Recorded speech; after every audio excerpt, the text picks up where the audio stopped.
I'm here with the wonderful Remonda Rose, Managing Director of Blue Haven Pools. Remonda, I'm so pleased with how the pool has turned out.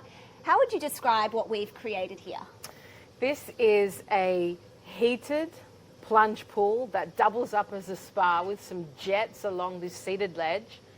When I understood the brief from you, and it's really on point with what's trending, is to ensure that you could use the pool as a pool or a spa, to have lots of areas for socializing, get some jets in there, create that water movement, and of course to keep things really neutral and whitewashed. And the color of the water is exactly how you want it. I wanted it really pale and beautiful like this. I wanted it to feel very Mediterranean. Certain times of the day you get the reflection of the water on the walls and the palm tree, and it's magic. I'm so thrilled with it. I remember when we had that first call and you were saying before you couldn't imagine how we would turn what was here.